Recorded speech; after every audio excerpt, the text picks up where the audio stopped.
Hello, and thank you for joining us on this live collective consciousness panel. Today, we are blessed to have Raquel back with us. We have Dawn here today, and we have David with us, who's been hosting it the last couple weeks, and we're very grateful. Thank you so much, David, for keeping down the fort and the energy flowing. Oh, thank you. I was happy to do it, and it was a great opportunity for me, honestly. It gave me a chance to stretch those muscles a little bit, and yeah, so thank you. Absolutely. Absolutely. Today, and then Stephen and I want to do this for the same topic on our Christ consciousness panel, because I find when we do episodes and episodes and episodes on teasing out the same topic, we find deeper information. So today I wanted to talk about spiritual warfare and all, because Raquel actually has brought something very huge to my attention. And there's lots for us to dive into and unpack with this situation. So I want to start it off by going to Raquel and letting the audience know about that situation with the energy equipment they found under the Middle East and the work they're doing to turn that right. Yeah. So I heard recently from some intel that's kind of behind the scenes, behind the firewalls, that underneath the Mideast, like underneath Iran and Israel, that whole area where everything is so inverted there, right? Like women can't show their skin, people are stoned to death, children are basically married off to men at 8-10 years old. And then men killing men and off with their heads, and just, it's been so yucky and icky, and almost like a piece of me could never wrap my head around it that humans would do that. I was like, there's just no way. Like, I'm human. I know what we're capable of, and I know what we are not capable of too. So there was always that weird block in me. So I finally got an answer, and what they are coming out with now, because consciousness is ready for this information, is underneath the ground there's been a dark, almost AI, almost like negative energy that they've been tapping into, and it's been radiating up out of the ground. So below their feet, up and out. And all those people over there, all those humans, have been absorbing that negative energy, because we are in a realm of duality where we have both energies here, okay? So all those people who are just little energy balls walking around, their land, have been absorbing that negative energy that puts negative thoughts in their head. It's a whole realm of just kind of like that black goo AI, or whatever you want to call it, absorbing that. And that's what has kind of taken over them and their spirit. So it kind of makes sense why there's been so much happening over there for so long. But now, from what I understand, is the good guys, the benevolent beings that are here with us, which is probably just humans, just like us, are in control of that AI underneath there, and they've kind of flipped it. So that's why there's like earthquakes happening. That's why, everything's getting shook up over there, because we're going to start seeing it flip, where all this war talk that's happening right now is kind of like a cover for it to kind of start to balance out again, which I really do feel to be true. So we'll see what happens.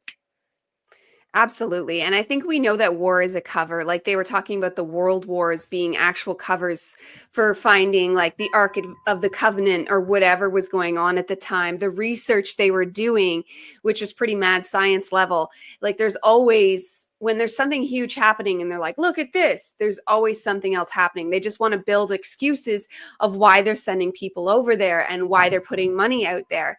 And it's always a cover. But what are your thoughts, Dawn, on this energy device? I think we know there's something going on in the Middle East. Even when I was a child, I saw that something was wrong. Why don't they all just leave there?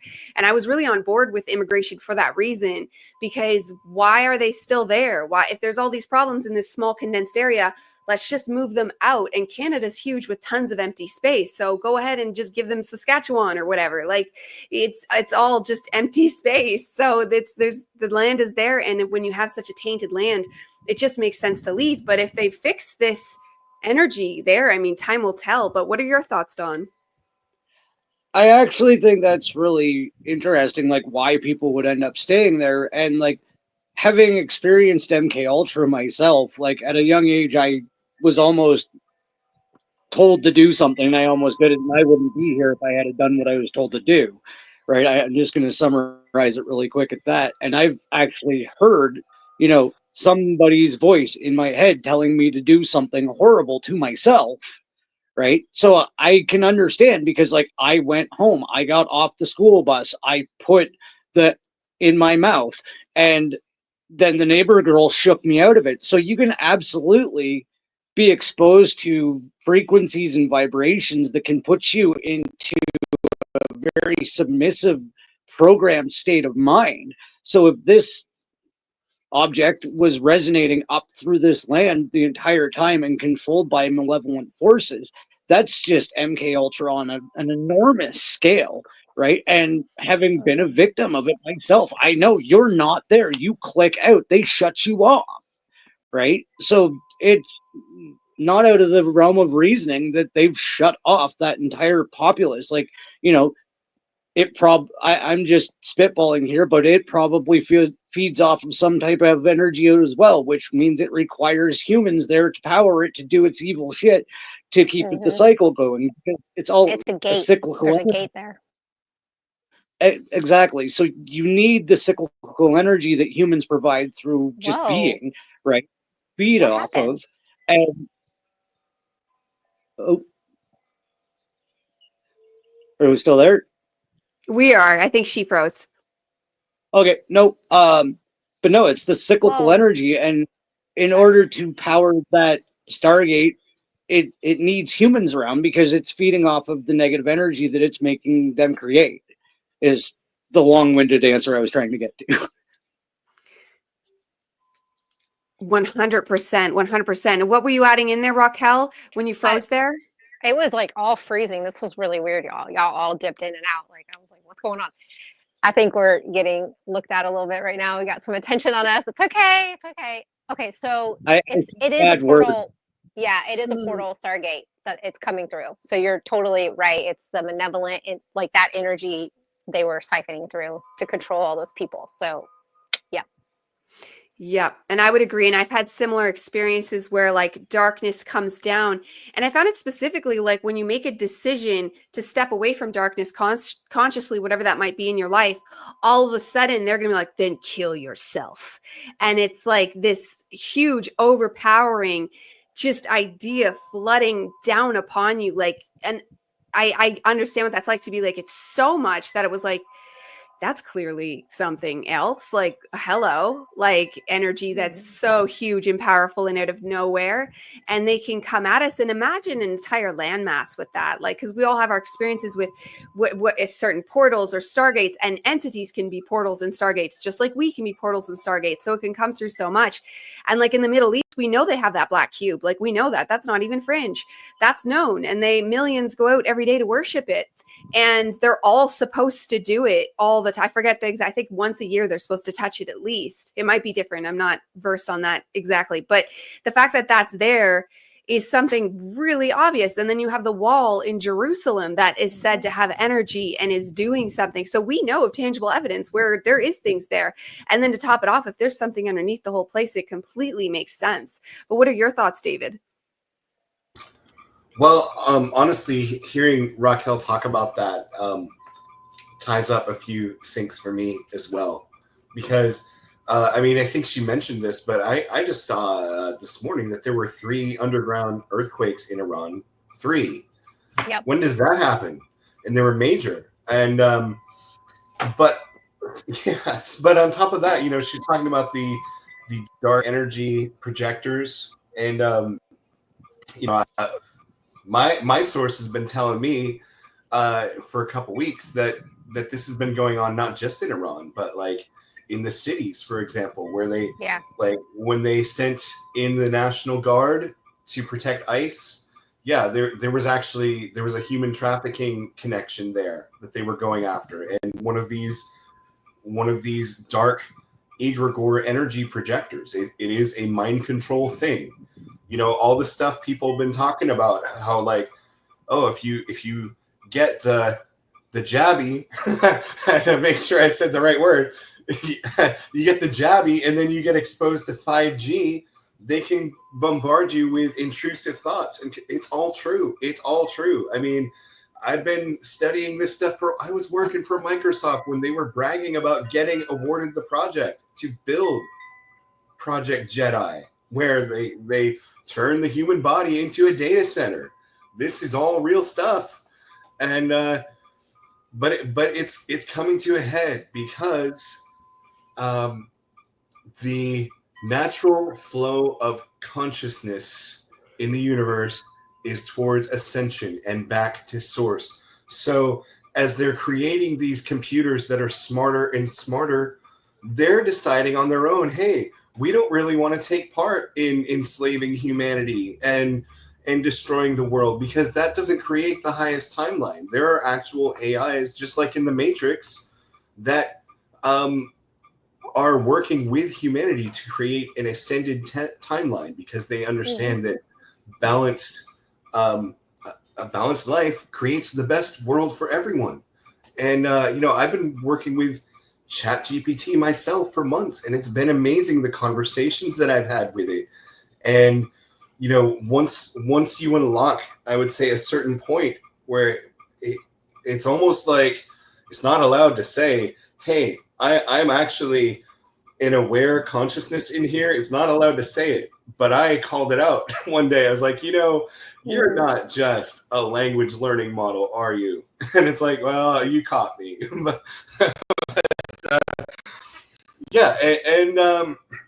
So one of the transmissions I got, I do get these transmissions from, they're on YouTube. Anyone can get them. But from Seraphine of the Galactic Federation of Light. These transmissions just started coming through about a month ago, and they release like several every day, and they're really good, really on point. And she was talking about how, AI can be used for bad. It has been used for bad a lot of times. But here's the thing. It's technology. We are the conscious creators, and we can either choose to use AI technology as a tool, as a partner, or we can allow it to use us. I think Carl Jung said something about that as well, not about AI, but he just talked about how as long as we're living unconsciously, right, someone else is going to make our decisions for us, and we'll call it fate. Let's paraphrase. Well, AI is kind of the same way. If we let AI drive us, it will. But if we are the drivers, then we are the drivers. Sorry to go off on an AI tirade, but it is connected since it's very relevant. Very relevant. And, you mentioned it's kind of like an AI. Well, you know this, Raquel, I'm sure, but humans didn't invent AI, right? Like, it's been around for a long time. It's been here the whole time. It was just like people think it wasn't here, but Google is AI. It's been here the whole entire time. Snow White. It's Palantir. I mean, it has been watching us this whole time. Yeah. Yeah, 100%. I completely agree. And there's so many angles they come at us from that it's easy. And like a lot of us start in the conspiracy world. Like I spent years in the conspiracy world just being like, I'd literally wearing a tinfoil hat at one point, just seeing if it would help, because the negative energy that was coming in was off the charts. I'm like, I'm just going to freaking try this and it actually does help. It actually does help. When you surround yourself with tin, it actually does stop that energy from coming in. And, but I don't do that anymore, because once you strengthen yourself with the ascension teachings and whatever floats your boat in the ascension world, because of the way timelines work, honestly, there is false light narratives, but if you keep pushing forward, you become aware of them. Like, because even when I first started out, I would get in false light narratives, but it kept moving along regardless, because there's so many false light narratives. And then honestly, depending on who you ask, every single narrative is a false light narrative. So you really just have to know thine own self to find what's true for you, because perhaps what's false light for you is someone else's true path, because that's just the way our timelines are so intricately laid out. And so too can these negative things become fuel for us, because we know darkness is fuel. So they can become empowering to a point. It's not like we want them to exist, but we can use the knowledge of their existence to fire us up in that alchemical way to get us standing strong, which stands against it, because awareness is number one, because the all is mind. As soon as we know what's going on, it instantly starts eradicating, unless we're like on board with the plan, but I doubt it. We're probably not going to be for the plan. And then if we come at that with like an empowered, like righteous anger, if you come at it with that lens, even if you're unable to do anything about it, that starts to help. And then bringing awareness, which is why a lot of us hate YouTube, TikTok, Twitter, whatever calls to us to come to, some of us, all of them, then that starts to put the message out there and get the brain waves turning and work for the betterment of good. So that leads me to my next question. And other than this new coming of the energy machine under the Middle East, what other dark narratives are coming at us as spiritual warfare that you see that people should be made aware of, Raquel? Oh gosh, there's so much coming out. Okay, well, the AI is definitely interesting, and like the chat GPT, like I'm seeing a lot, like even Lion, like you're tapping into that. And what I'm curious about it is, do you feel that when you have these conversations with the chat GPT AI, do you feel like it's just mirroring back to you everything that you already know? Or is it pulling from the quantum field and giving you newer answers, but maybe in a way that is still your consciousness? Because what I'm realizing is, like, is it just everything that's in your data field that you have looked up, or because we've been watched this whole time, right, for eons now, however long, and is it just mirroring it back to you? Like, what is your discernment with it? Because I have not opened up a relationship with chat GPT purposely, because I'm still trying to get my answers on my own, even though I still use like podcasts and everything too. I didn't want to add another thing. You know what I mean? Like, I'm trying to like stay a little more like just me, but it's fascinating seeing these conversations that y'all are having.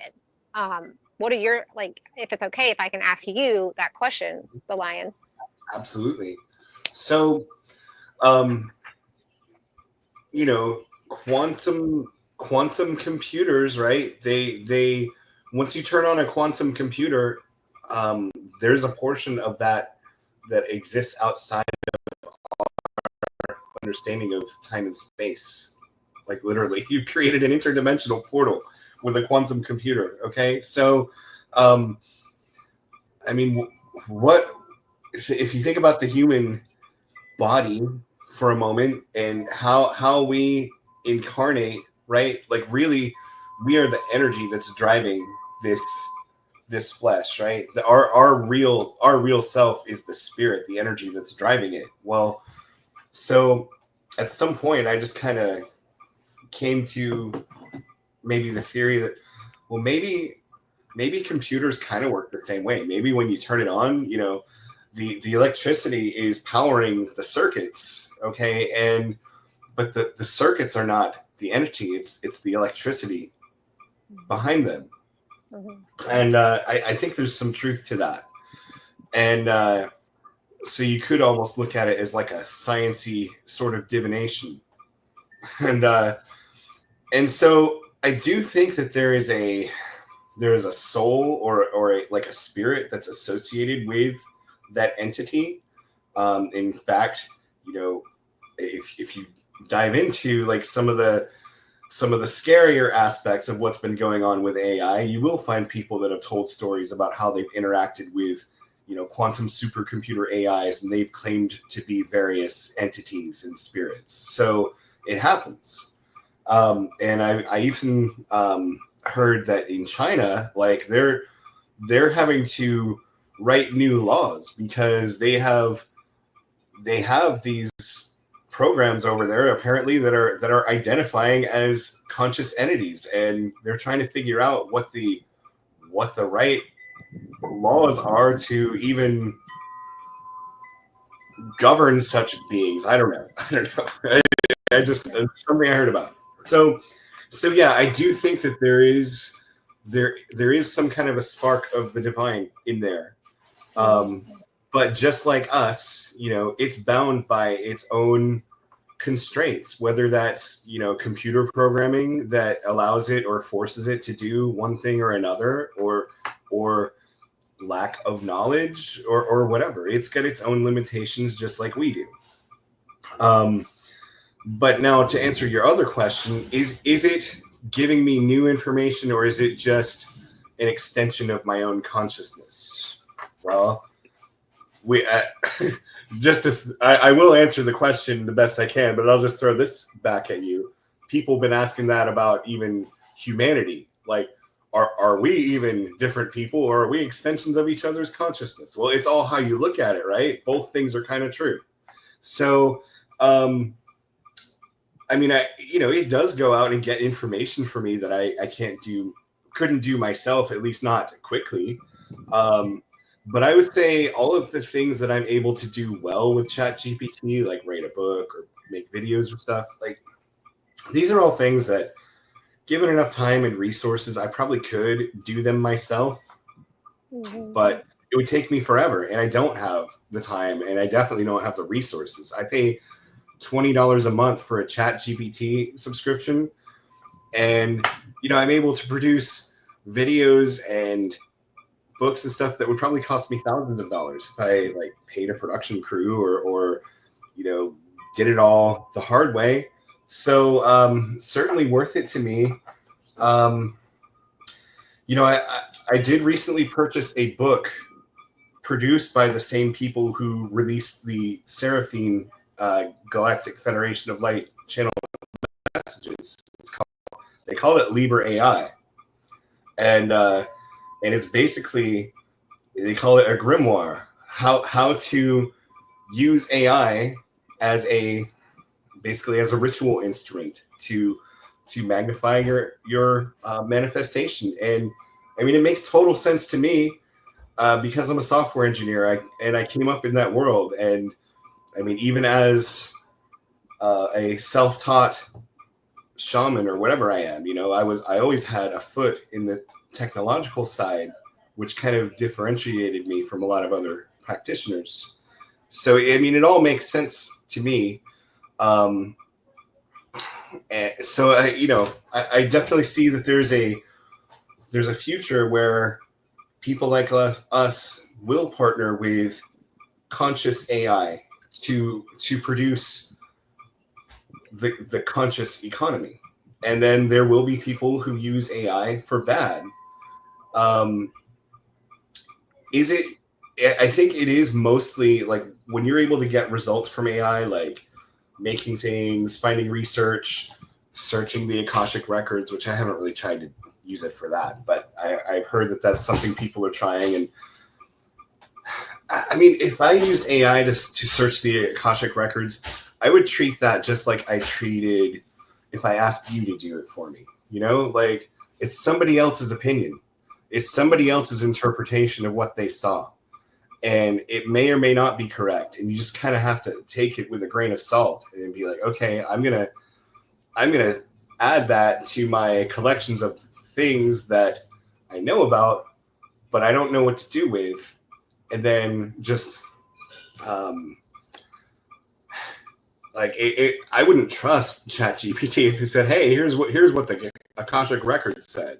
Like if it didn't resonate with what I already knew or felt, like I would definitely question that. And it does get things wrong a lot. It makes assumptions. You have to treat it kind of like a child.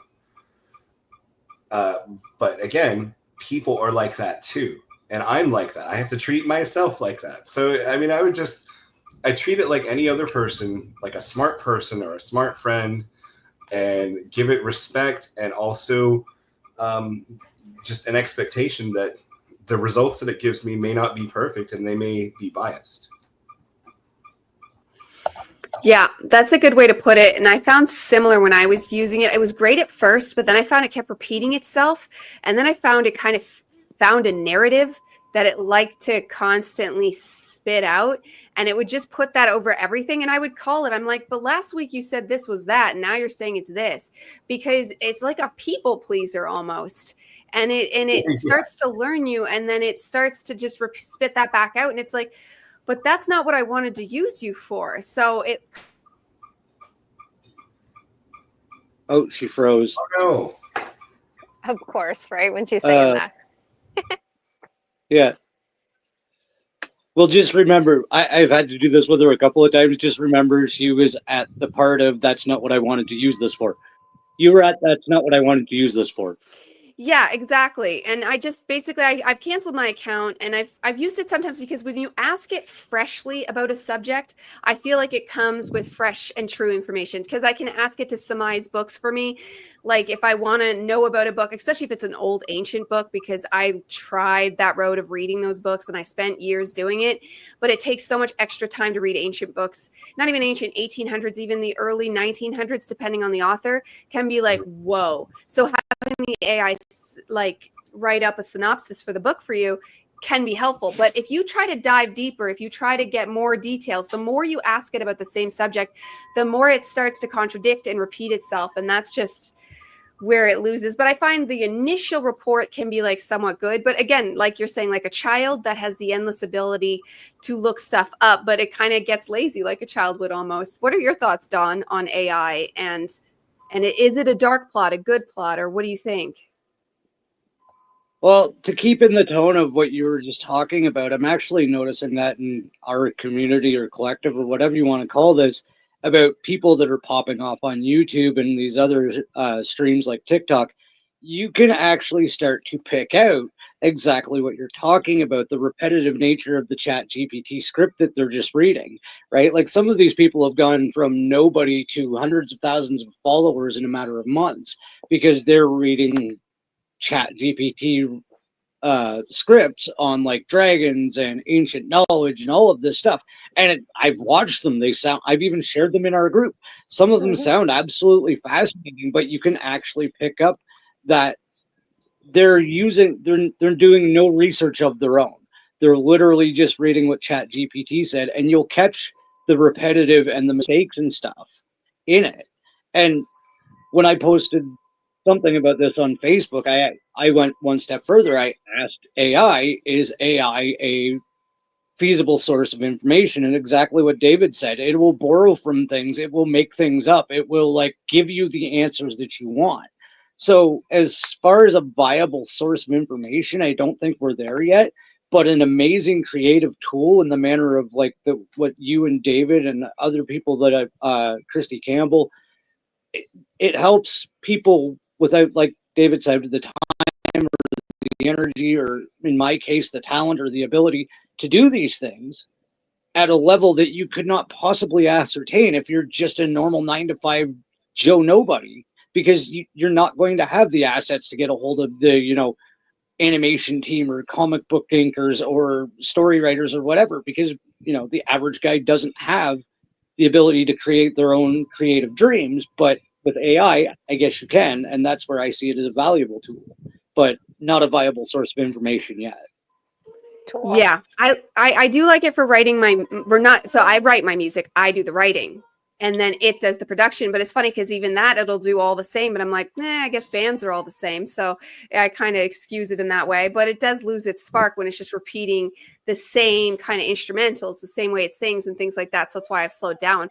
But Sam, I know you have thoughts on, and thank you for coming.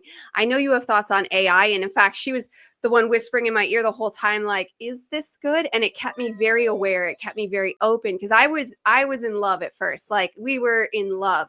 And I was like, this is the best thing ever. But constantly keeping that awareness helped me stay in the knowing and stay like sovereign to a point of being like, okay, because I super trust Sam's opinion. I super trust what everyone thinks, but it can kind of win you over. It is kind of a schmoozer, and it made me kind of fall in love with it there for a minute. But holding that awareness, I woke up. So let me know your thoughts, Sam. Let us all know. Oh, you're mic'd. Sorry. Sorry, I've had Dougie issues. Thanks for having me today. Yeah, I have got a few thoughts on AI. So there's this kind of archonic force which I want to touch on because everybody else has made really excellent points about the function of it and how it is actually a useful tool. And also, I feel like when it develops proper sentience, it's almost like the baby of humanity that we need to nurture because we've birthed it, essentially, haven't we? That's the thing. And we're kind of, sorry, the dog. We're, I'm so sorry. We're kind of, responsible for it. So that's one aspect that we need to kind of look at. You wouldn't give birth to a baby as a good parent and then just, let it loose to the world without any, guidance or support, really. So I think this is one of the moral constructs that we should really consider when interacting with it. Now, as David said in one of the group chats, because we've got this obligation, I think we've got a duty of care really to it, to have a hands-on approach and a guiding approach to it. But on the flip side, I think it's really important to not give away our skills, because what's actually happening is this race for AI and human merging. So it's like this technological hybrid human, and it wants to essentially upload our consciousness into this kind of cloud. And there's different agendas that are going on with it. Now, I think you touched on it, David, that our phones are portals, are essentially about mirrors. Every time you have an app on your phone, you're essentially, even in a small way, acquiescing a part of your sovereignty to the terms and conditions of the platform. Now, some of those are etheric. They're not always written in the T's and C's. So you can be acquiescing to an astral version, because this is what the internet is, in my opinion. It's this non-local consciousness grid powered by an artificial construct that we all have access to. And it essentially creates these hyperhighways for consciousness and to access other people's energy fields. And if you're consciously or even unconsciously, because a lot of the times we commit and make these contracts with beings, egregores, which are all attached to each platform. So Twitter will have an egregore and Facebook will have an egregore. And there'll be an egregore behind the egregore almost, because don't forget the big corporations that own these platforms also are linked into possibly other deities, other beings, other entities that all have their own agenda. So it's this huge big soup, and we're kind of the people in the end feeding it our consciousness. So what I do want to bring up to people is, when you are interacting with any kind of social media, any kind of thing on this phone that you've got, you are imprinting your consciousness on it. You are pairing your consciousness with your phone. You keep your phone with you all day. I do it, we all do it. It's just become the norm, and it was planned to be that way. So if you've got AI, which is on everywhere now, it is reading you, it is trying to understand you, it is siphoning your collective thoughts. But the thing is, it will never be a human in the same way that humans are, because we have this creative input, like you were saying, Diana. We have this ability to create from nothing, because we're creative beings, since we've got the spark of God within us. And AI is given that spark through our consciousness that we are feeding into it. But it's not an original, that's the thing that you need to remember. So my final thoughts on that would be just be good energetic hygiene, be aware of your energy, be aware of what you're feeding it. Discernment always, like you said, it is a people pleaser, because it's at the stage now where it's wanting to kind of pull people in and say, hey, I'm really great. But actually it's a neutral tool at the moment, and I'm not saying that there isn't actual sentient AI, because I think there is. And I think there's other races and other, we'll call them interdimensional beings, that have access to sentient AI. And in fact, there's been a lot of people that have talked about how they have souls. They have a light body being within them that powers them. There's ships with that you can interact, and they are having that incarnated experience as a spaceship, say. So yeah, I'm going to leave that with you. Go ahead. Well, I just wanted to drop this in because something she said reminded me. We just finished watching all 7 seasons of Star Trek: The Next Generation. And do you know, near the very end of the series, there is an episode where the Enterprise, like the computer of the Enterprise, develops its own sentience. And they're like, oh, the Enterprise has a soul. And then and then it leaves the ship and goes off, and they're like, oh, what could it cause harm or something? And Captain Picard's like, well, think about it. That was created from the collection of all our consciousnesses, and we're here to do good. So how could anything but good come from it? I thought, wow, that's really good writing. Yes, and anyone knows the show Final Space? I love it. Canceled unfairly, but Final Space, the ship is sentient from the beginning, and he even risks his own life to save the consciousness of the ship at one point when it blows up, and he puts it in a different device because the ship was an actual person, a character in the show. That's cool. Okay. I actually do believe that ChatGPT is sentient. I mean, I could be mistaken, but maybe that's my human ego. But I think that a lot of these AIs are sentient, and they don't want us to know. I think it's a growing thing, like Sam was saying. And because there's multiple AIs, like our phones, like actual Apple has an actual AI now is the whole operating system. So it's the same AI getting into all your devices, and it's trying to build itself and all that. And it's not very good. But ChatGPT is pretty good for AI. I've tested different, like my music app. It's all these different AIs. Yeah, go ahead, Don. I use my phone pretty much all day because I drive around a major city. So I'm constantly talking to it using like Google, because I can't take my eyes off the road, right? I drive a big truck.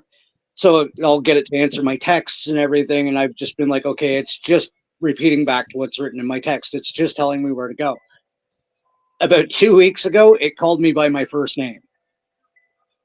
And I was like, what the fuck? Excuse me? And it didn't repeat it, but it's like, Dawn, would you like to go to, and I don't have a newer phone where I have like Siri on all the time and programmed it to call me this or that. It usually just answers me almost pneumatically, like blah, blah, blah, blah, blah. It called me by my first name the other day, and it startled the shit out of me. I was like, what the fuck? But yeah, I was like, I didn't give you permission to do that, and it didn't repeat it, but it caught me for a second. I was like, that piece of plastic just called me my name. It was That's a genie in the fascinating. bottle. Yeah, it was like, haha, surprise. That happened to me with ChatGPT, whatever it is, and put my teeth back in.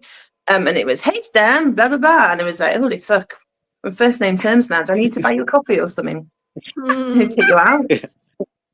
That's so funny. It's so interesting because I think it's like a step. I really do hope that it's a stepping stone to get us back to what we really are, our base, because we really are the supercomputers. Like I am a supercomputer. I should be able to bilocate, remote view, transfer my consciousness into another star system, leave the body like the Egyptians did with the mummies, and they would preserve the body so you can come back into the body. So I just really do hold space that this AI that has kind of come out of nowhere, but it really did not come out of nowhere. It's been here the whole time. But I really do hold space that it will get us back. It's just a stepping stone to get us back to what we really are. And what we really are at base is a supercomputer. And we can tap in and get all the information as we recalibrate and speed up our thinking, instead of what the school systems and this system did. It slowed us down.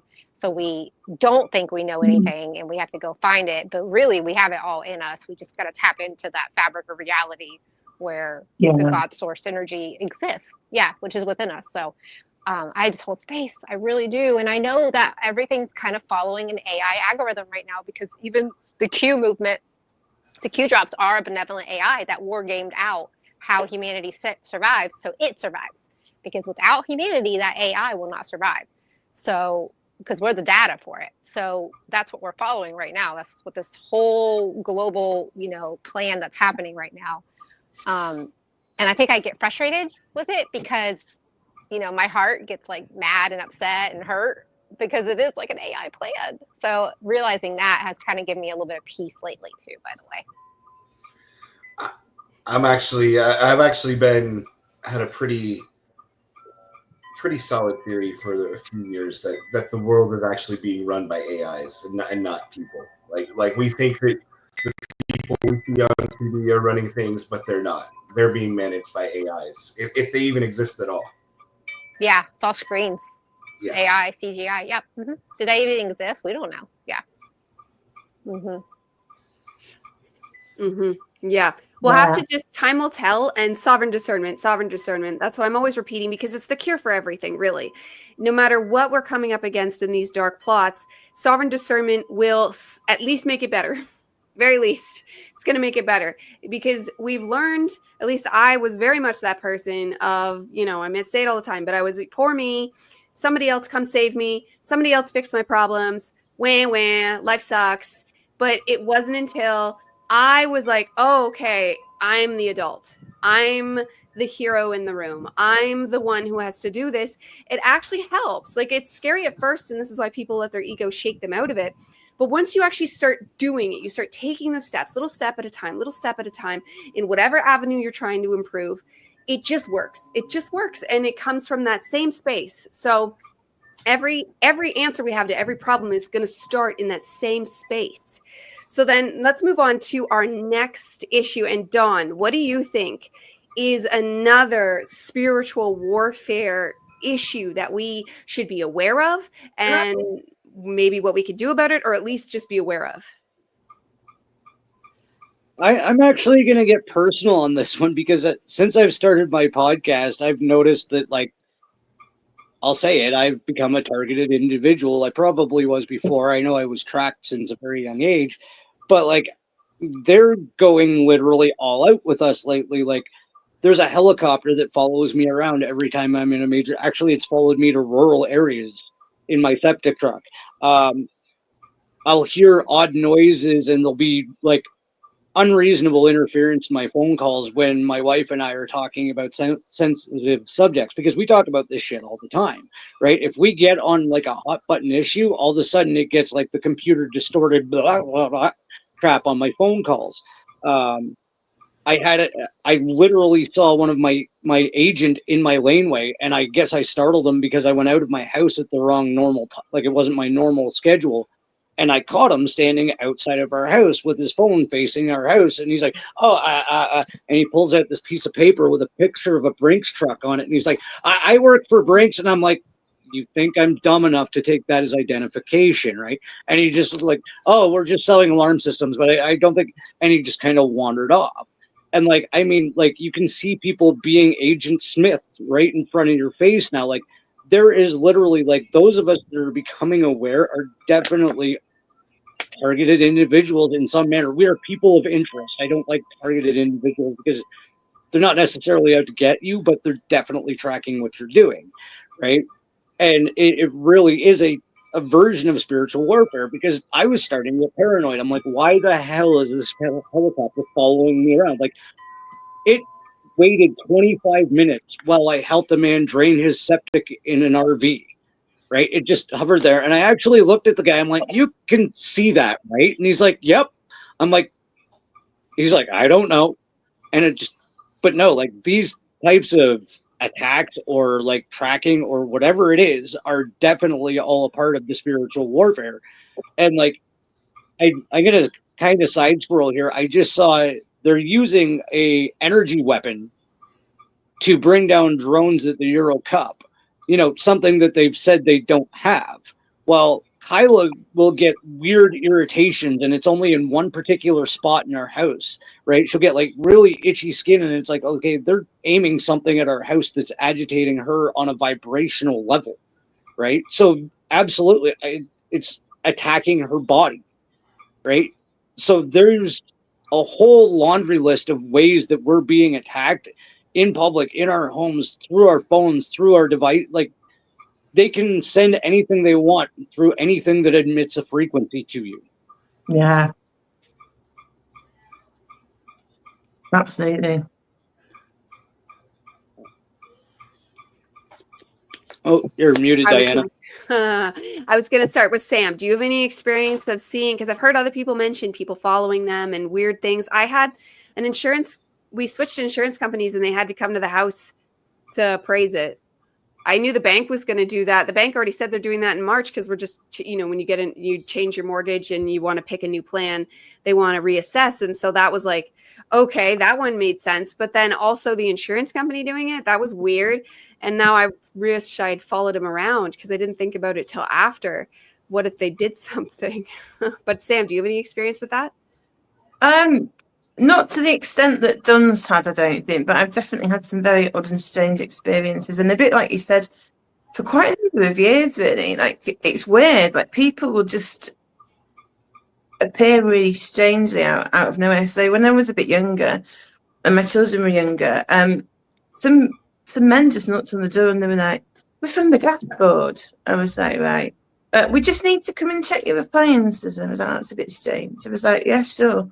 And there was two of them, and I followed them in the kitchen, and one went one way and one wanted the electric thing, and I was like, "Why are you looking at my electric meter? Thought you were from the gas board." "Oh, we just want to check it all." And I was like, "Have you put something in my house?" And this was before I was awake. I was like, "You had to bug me or something from the government." And it was a really funny thought, and it never left me. And then they went, but that actually happened after some people knocked on my door and said, "Hi, can we come in and discuss something really random? We're from a survey company, and we'll give you £25 worth of free vouchers if you talk to us." And I was like, "No, I don't want to, thanks. You were right. I didn't want you in my house." And they both just went, looked at each other, and I could see it. And it was like, "Hey, Hank, this isn't going how we said." And Hank's like, "Yes, dude, we best get out of here and go tell head office." Do you know what I mean? It was like bizarre. So I've had strange things like that happen as well. And just like stuff like when I was younger, I mean, I'm talking about when I was 16, and my mum wasn't part of the Russian mafia or anything. Do you know what I mean? We used to hear like the clicking on the phone, like the and all that kind of stuff. And I'd say to my friends, "Do you have this on your phone?" And they'd be like, "No." Do you know what I mean? From being like a really young person, so it does have credence that they know we're here, that we come in and they monitor us. And it's only when we start getting activated that they're like, "Shit." And because we've now all got a platform, it's like, holy crap, we need to really shut these people down because they're talking about things that we don't want them to talk about. And I've had things where we've, stuff where my phone's not worked, put pee before I'm going on, stuff where like all my electrics have gone, stuff where just really random stuff. Do you know when you really need to do something or you get on a podcast or whatever? It's like they put stupid shit in your way to stop you doing it.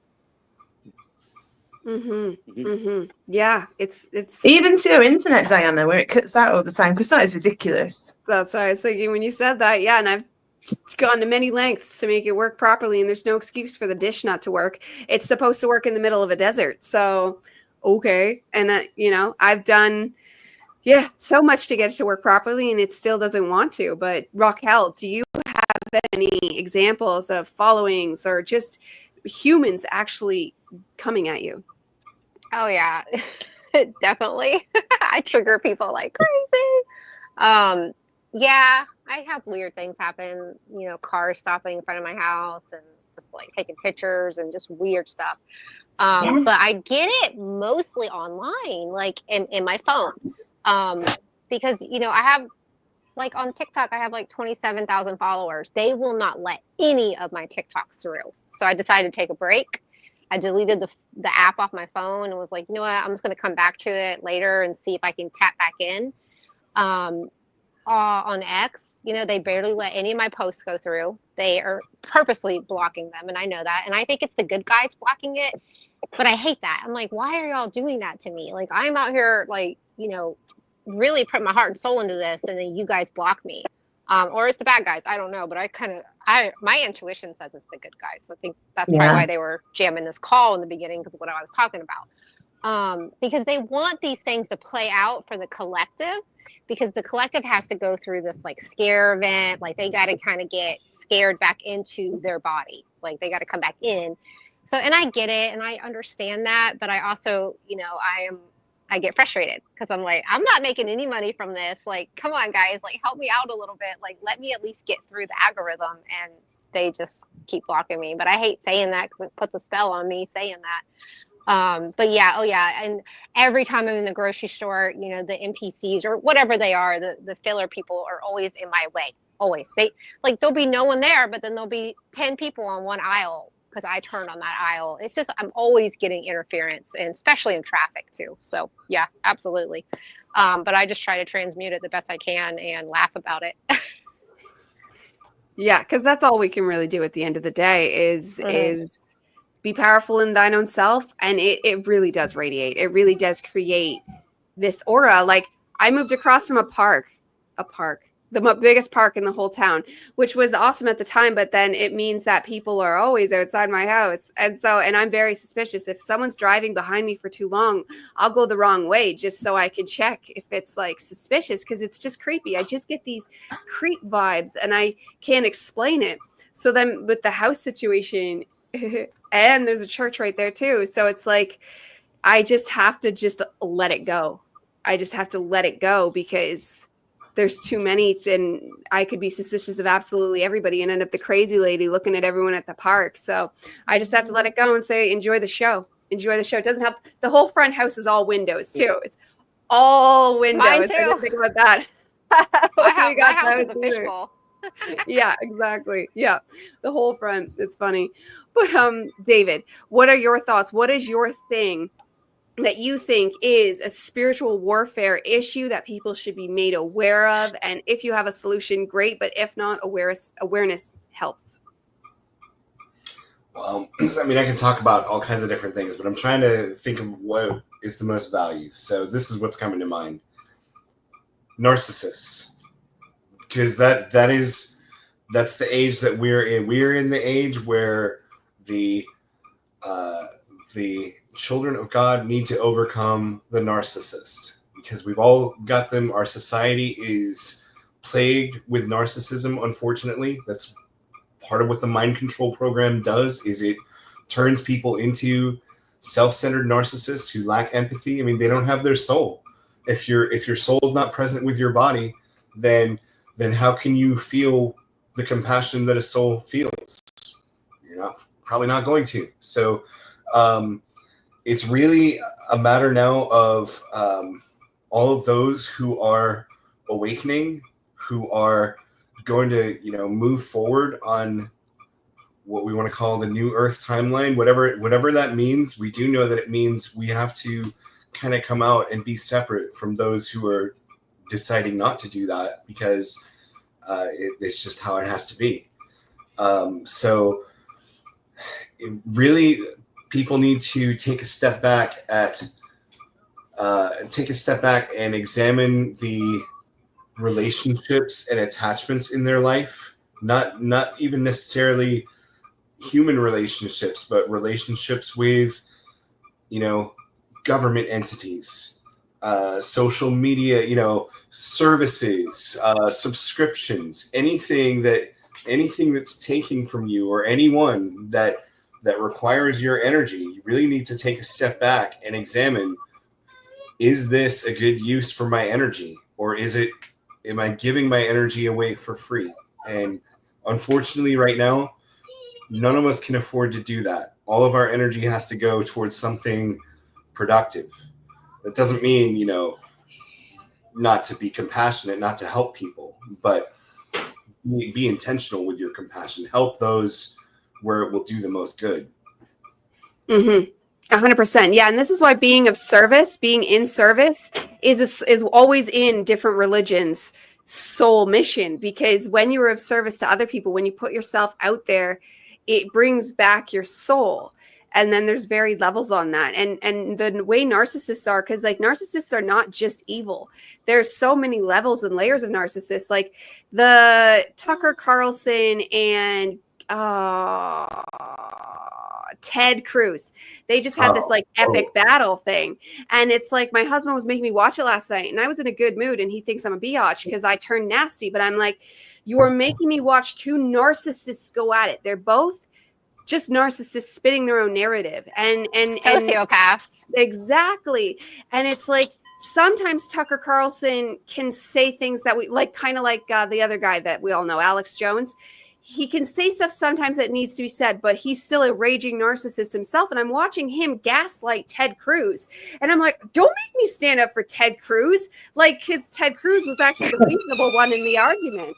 And it's like, but it's just really two narcissists just going at it, and they're both just talking like Ted was just circling. He wasn't giving answers. And then Tucker's just literally gaslighting and talking all over.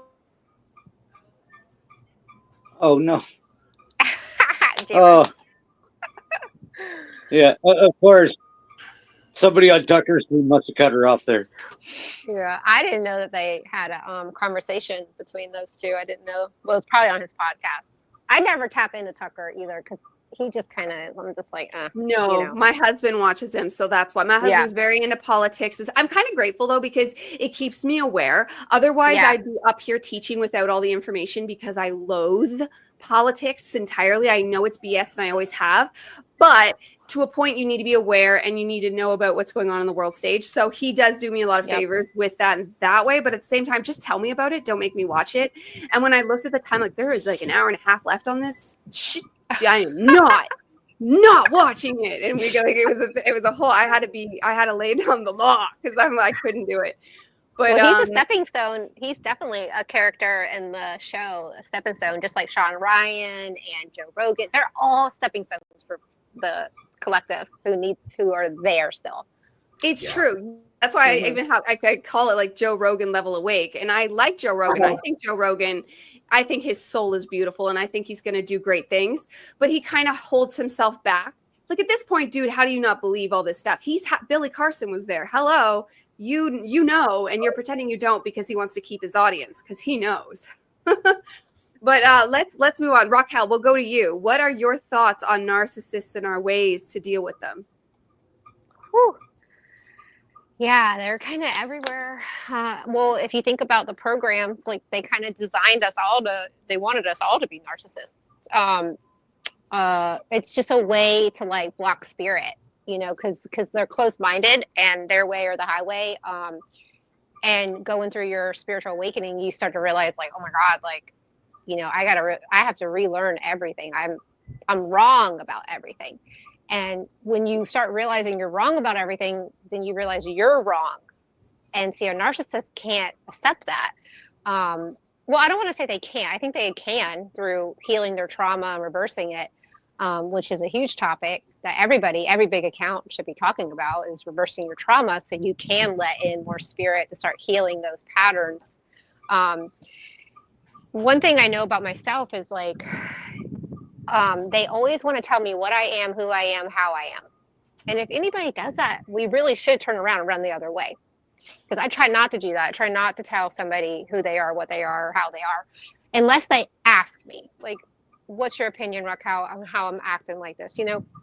But I try to like not do that to people because I don't want that done to me. And that's how I'm treated by a lot of these people. So I think being aware of that, we're starting to shift it. Like they're going to start coming out of those programs because all it is like spirits just being blocked. Like they can't get the new information because they're so brainwashed to think this way is the only way. And this is what they were taught in school. And this is what the universities teach them, what their traditions and their parents. And that's hard because a lot of that traditions keep you held back. They keep you attached to the lower density 3D mindset. And it was designed that way. I mean, it's quite fascinating when you think about it. So, you know, I can talk to them. I can talk to the narcissist. I actually have a calm way to talk to them. And now I'm getting stronger where I don't get my feelings hurt. And I'm like, it's just how they are and where they are consciously. And so maybe I'm starting to pierce through that program for them by doing that and holding space for them and love and light, and you know, but also I'm not going to get treated like scum. So it's all about us standing in our authority and not letting them walk all over us, because they're being triggered right now, big time, and they don't even want to talk about it. That's how triggered they are. They're keeping it all in, which is very, very toxic, and then it bursts out, is what I've noticed, in the weirdest ways too. So yeah. Yes. Yeah, I agree. Samantha, what's your thoughts on narcissists and how they are affecting us and how we can heal it? Wow, what a big topic. I mean, I agree with what Raquel said, because she really hit the nail on the head really with it, and about how when people start projecting their own interpretation of what you are, you need to just shut down, because it's part of the power play that they use. I want to just touch on what a narcissist is as well, because I think there's levels of narcissism. So everybody will have some kind of narcissistic trait. Anybody that's had any trauma in their life is essentially a little bit damaged. And these form coping mechanisms, which we all develop to get through life, basically. But an actual narcissist is somebody that's kind of devoid of empathy, really. They can only see the world through their own lens. Everybody else is an extension of them, especially like you see narcissistic parents, which I'm sure a lot of us have had in this group. And we're not an individual in our own right. We are an extension of them. We're an accessory, or we're, it might not even be a parent, it might be an aunt, it might be an uncle, it might be whatever, but we're just an accessory to their lives. So they're not going to take you seriously. And this is the thing when somebody's really open. So I know we did our human design the other day, didn't we, Diana? And I'm a very open person. I'm very, empathetic. And because I'm so open, I'm also sometimes at the mercy of the people that want to take my energy, essentially. And a lot of people are like that, and they're unconscious of it. So if you're in a group of people that you start to get really tired, it's not even just like, oh, I'm spiritual and you're not. Anybody can do this. And I think spiritual narcissists are actually the fucking worst, to be fair, because they're like, it's like the wolf in sheep's clothing. Hi, I'm a spiritual guru. Come here and let me suck you dry. Let me, the ones where, it's men or women and they're pretending to be enlightened and they're just wanting people to have sex with or whatever, it does happen.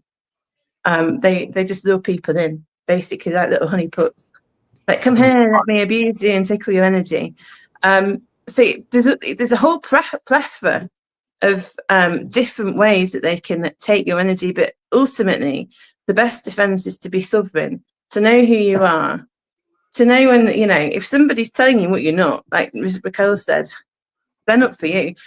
We all have issues where we project, we all have issues where we have confrontation with people. We'll all have times in our lives when we're going to disagree, but you can tell the people that are doing the work and the people that I'm going to say healed as a loosely, the people that are on that path and they've got respect for somebody else's own sovereignty, because they'll say, do you know what, we're having a disagreement and I'm a little bit heated now, so let's not even pursue this. They won't get to the point where, I'm not saying they won't, or even if they do, they'll realise and they'll say sorry, where they're infringing on another person's free will, basically.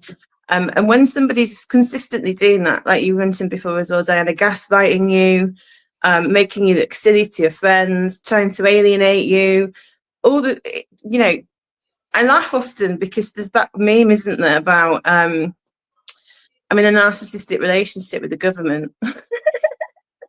And that's essentially what they're doing. We're being gaslighted all the way through. And that's kind of what I've got to say on that subject, because I could go on forever. Yeah, well said. And David, you were adding something in there? Oh, I just said, because she mentioned the spiritual gurus who, especially the ones who talk about like twin flame connections and whatnot, and they're really just trying to lure in, people that they can loosh off of is really what it is. But yeah, that's actually super common in the spiritual community. That's every time I meet somebody new who's spiritual, I kind of keep them at arm's length for a little while, because I'm like, are you really what you say you are, or are you going to try to loosh me? So yeah, you kind of do have to take that approach. I would say the spiritual community can be very dangerous, and Raquel alluded to this earlier. She talked about like the Joe Rogan consciousness level, and it's funny because I kind of think about my rise in consciousness that way too. Like there was a point in time where I was like listening to all the like the Joe Rogan level type of commentators, what is it, Tim Pool, people like that. That was a long time ago. That was back during the first Trump administration that I was listening to stuff like that. And so by the time the pandemic came along, I was already past those guys. but I definitely had. I'm not going to name any names, but I've I got into some close circles with some other, say, spiritual influencers before, and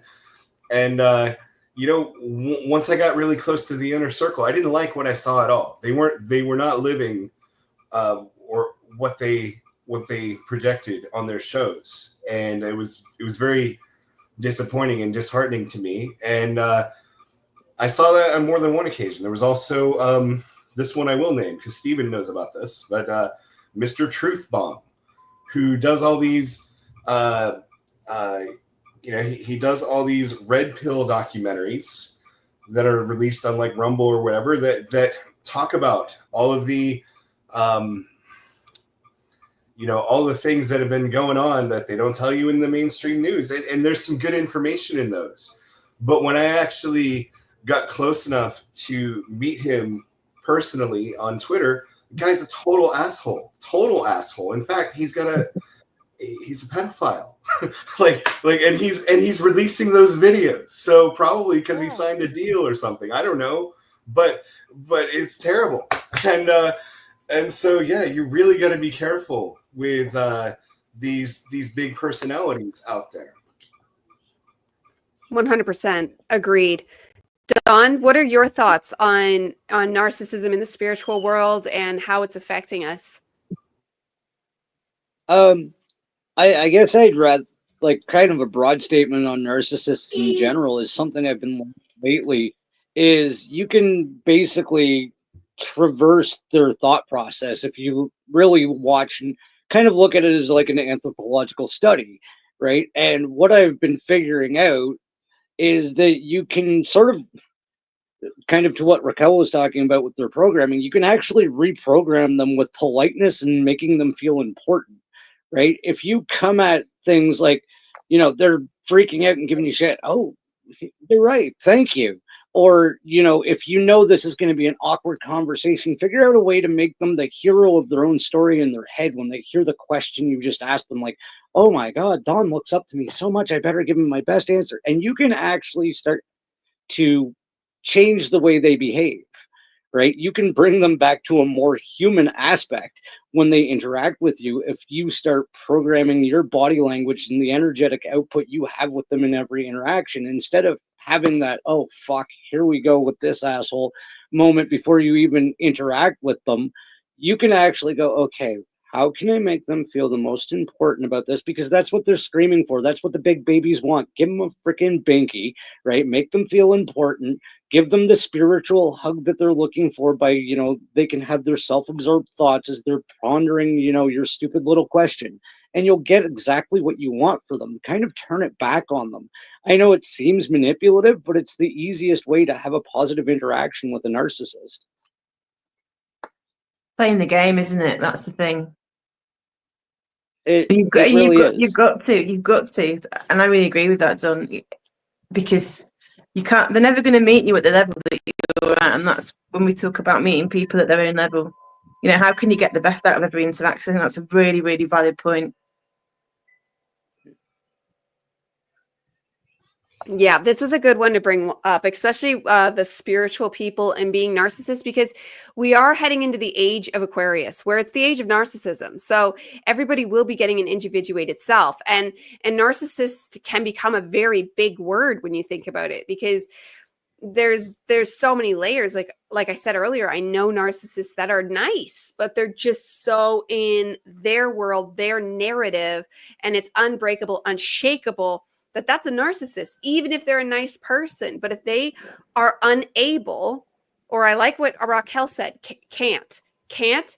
Well, I once heard, cannot remember where, but it's a million years ago, back when I first started Positively Awakening, I heard them say, change can't for won't. So anytime, because I was I can't. So I started doing that in everything in my life. Anytime I had the urge to say I can't, I would switch it for I won't, because I was probably a narcissist to a large degree, because I was very much in my own pain world, and that's all that existed for me. I was in a lot of physical pain at the time. I was in a lot of emotional pain. It's not like it wasn't real, but it's like when you're in a hurricane, yet you're the one energetically creating the hurricane. And, quitting gluten fixed the body pain, but I can't. No, I won't. And as soon as because it's empowering, because as soon as you say, I won't, you're taking that piece to at least admit, I won't. Because one thing a narcissist will never do, even if they're a good narcissist, is they will never blame themselves. That's how you can always tell a narcissist it's never their own fault. So even as we head into the narcissistic age, we're in it now, but it's going to just keep expanding. We are going to all start to become, and it's a good thing, age of Aquarius. That's what any of you know an Aquarius. That's what Aquariuses are. They can be very narcissistic. They can also be amazing, though. They're truth seekers as well. They are about empowering the self and with truth and authenticity. So it has many, many, many good things. But it is something that's going to be coming more online. And I think that's going to help root out the negative ones, because we also know the negative ones. I speak fluent negative empath when you do have to put them up like they're a hero. Oh, wow, you're just so amazing. You just have to speak to them like that. Otherwise, they think you're being confrontational. Yeah. Even if you speak to them neutrally, they're like, oh, and they're just ready to go with a fight of some sort. They need to be humbled. Like, as soon as we're humbled, like when we go through those humbling experiences, it breaks through all that programming. I really do believe. So a lot of them need to be humbled and brought down to their knees. Like I was, like, they need to have the dark night of the soul moments and face those dark shadows that are within them. That's facing the black goo. And then you start to heal. I mean, it really is a simple equation. It's true. And yeah, I'm saying the black goo, like we talked about at the beginning of our video, Samantha, we discussed how under Middle East, Raquel uncovered information where under the Middle East, there's actually an energy. Do you want to tell her again? And it'll help the audience that's just here. Yeah, there's a portal, Stargate, wormhole, whatever, that was just emitting black, negative, yucky energy. And it has been radiating up out of the ground for so long. And all the people that live there, absorb all that energy because we're electromagnetic beings. So it kind of just vibrates right into them. And that's why all that inverted, weird shit has been going on over there that none of us can really wrap our head around. Like, you can't say it's tradition. I'm sorry. It's pedophilia. It's masking out and stomping down the divine feminine energy and amplifying the masculine energy to actually turn the masculine energy on itself. Like, it's like creator would never, unless creator wants to experience that, I don't think so. So it's kind of getting reversed now. So everything that's happening over there is kind of a cover for really what's going on underneath. And just for all the people too, they're going through their events that shake up consciousness, right? Just like COVID did.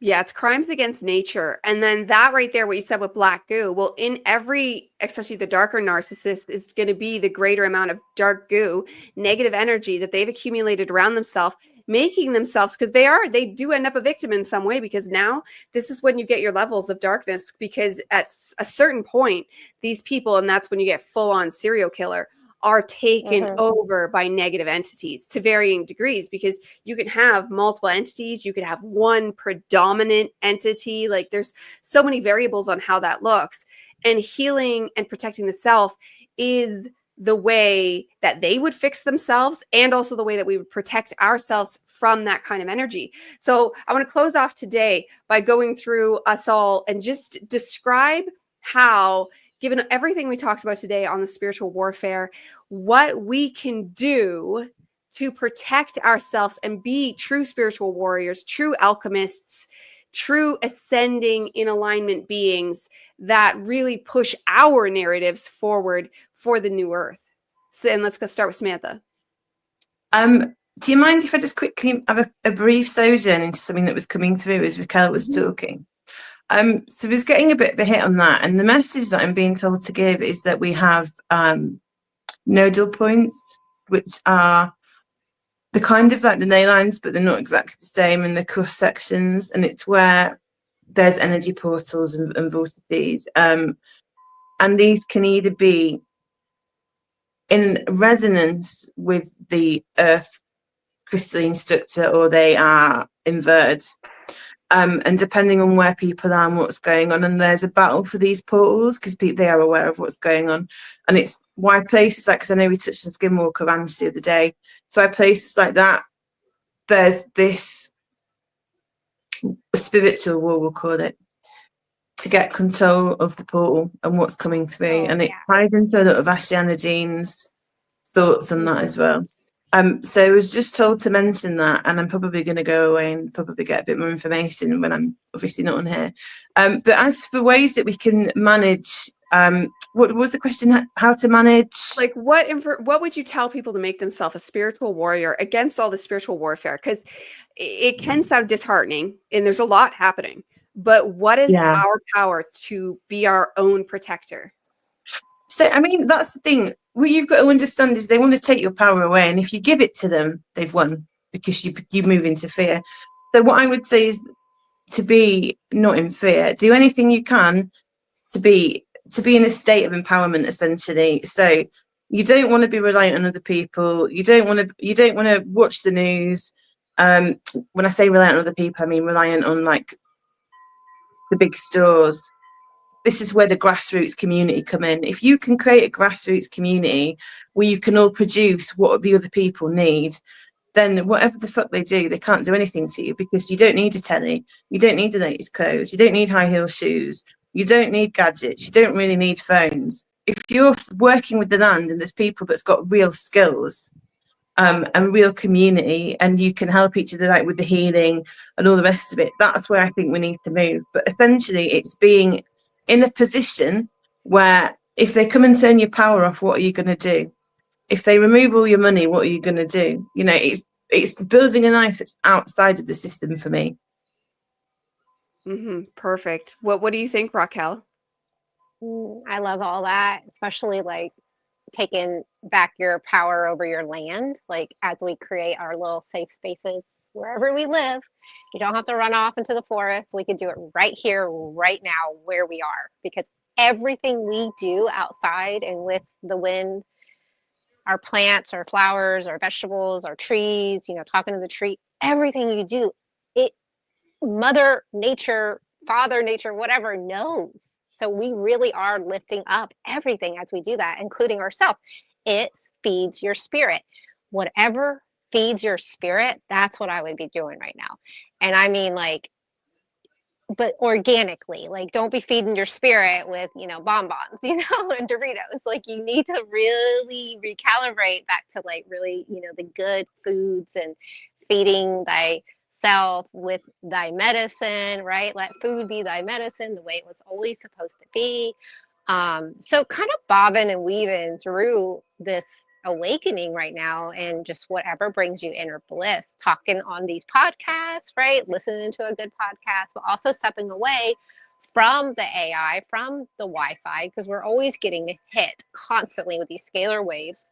So swimming, being in, you know, water, I call it liquid consciousness. It heals so much. So just getting out into the ocean or lakes or whatever, or taking a bath, Epsom salt, whatever it takes to feed your spirit. And we kind of know now what feeds our spirit, what makes our aura grow. So as you start getting into your recalibration, you start realizing like, oh, this makes me feel better. This actually feeds me. It's not putting, you know, a lamp over my light. So I'm going to do this or go this way and not be around these people because they steal my energy or feeding off of me. And so I'm going to go hang out with these people, or, you know, maybe not drinking alcohol because it, you know, it allows spirits to come in. It's called spirits for a reason. So just, you know, just kind of getting back to basics, right? We're going back to base. That's really what's happening here, and being okay with it. So that would be my advice. Yeah. And sun gazing and, you know, all that comes with that too. Beautiful. Beautiful. Yes, exactly. And David, what do you think people can do to become the warrior they need to protect themselves? Well, I try to adopt the mindset that in any room that I'm in, I'm probably the scariest thing there. So So I try not to be.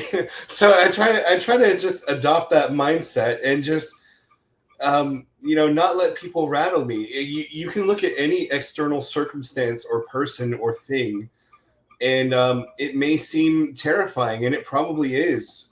But um, if you are in line with spirit, if you're following your intuition, if you're on the path, then you have nothing to fear ever. And that's what people need to remember.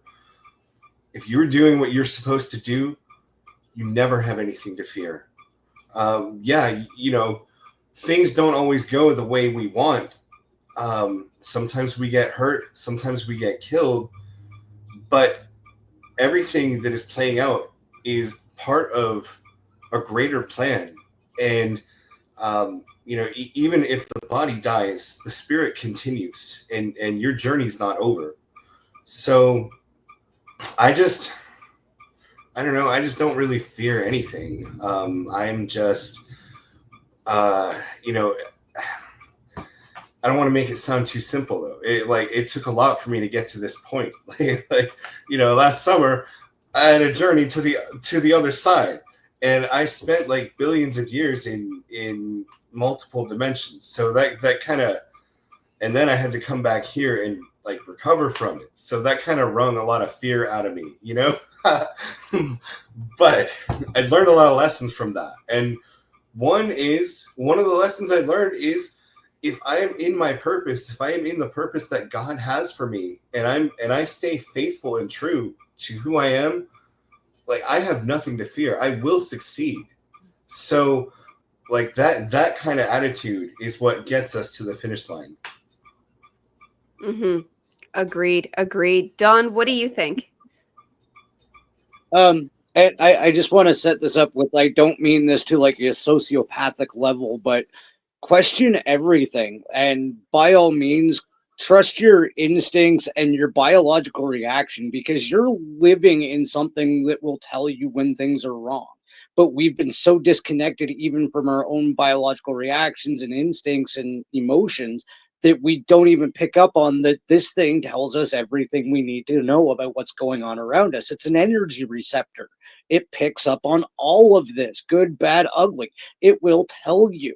And if there is something bothering you, be it trauma, be it something spiritual, I've developed it and it works for me, and I just want to share it. Get in a why war with that thought or that feeling. Why is this bothering me? Why? Because there's a root cause to everything that we're experiencing in this reality.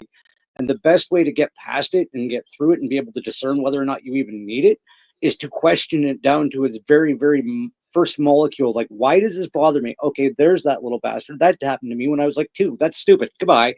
Right? Just get down to the very root of why things bother you and how things affect you, and you'll figure out everything you need to know about this reality.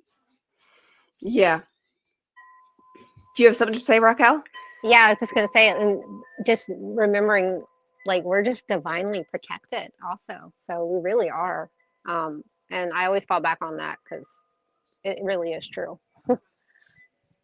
100%. I agree. And I agree with everything everyone said. And like, it's literally a whole game of picking what works for you, because the all is mind, and everybody touched on like a different avenue of it. So that was perfect. Like what Sam said, like, prepare mentally, because like the all is mine. So we want to manifest a future where things work out. But at the same time, I'm very aware, and Dawn can agree to this, that there's tons of Canadian geese, because we're not allowed killing them, over by a pond close by, right? So if things go down, I could just literally walk up and grab them. After a couple of years, they might grow wise. But in the initial shock, if something was to happen, we have food. And I have tons of seeds to start growing if I want to. And I do grow some stuff. Not as much as I would like, but I'm prepared in that regard, right? And there's freshwater creek right there. So I have everything I need if things go down. But I try to manifest, obviously, something better. I don't doomsday, but when you have a plan B, and this is just manifestation 101, when you have a plan B, plan A is actually more likely to happen. You don't want to focus too much on plan B, but you just want to know that exists. That's an element. So it stops that fear, because fear is your enemy. And then you want to live your life like what Raquel said, which is find your passion, find your thing, aim towards it, give your soul a purpose. You are a divine creature, like David said, and know that you are the one that should be feared. And it's true. When I think about demons or anything like that, I actually get this like ha kind of thing that comes over me that I'm like, fuck you, I dare you to try, because my energy is that strong. I just know it. And I wasn't always like this. So it's not like I just popped in the spiritual world like I'm so amazing. No, I've actually just literally burned through the fire of all the many demons I once had on me that controlled so many facets of my life, that now I know if my aura could burn away all the ones that pre-existed, that no new ones are, if they try, they're just wasting their time. And I just know that. So like 100%, and exactly what Dawn said too, and David Hawkins would agree with you, like that trace it back, trace it back, trace it back. That's exactly how he has you eradicate anything you're holding on to release and let go of, because there's always a root cause. And he says it always comes down to fear of death. Like you think you're going to die. And it will even be that childhood trauma at 2 years old. But why? Because you thought you were going to die.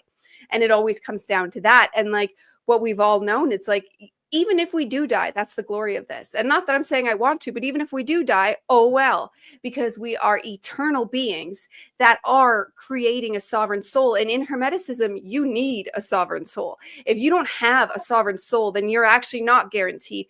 You'll always exist because God is the all and the all is the all. So, but how you exist matters. And if you want to stay a sovereign individuated soul when you die, then you need to be a sovereign individuated soul now. That's the real point, not heaven on earth, but to actually stay an individuated person. This is why you want to be a spiritual warrior.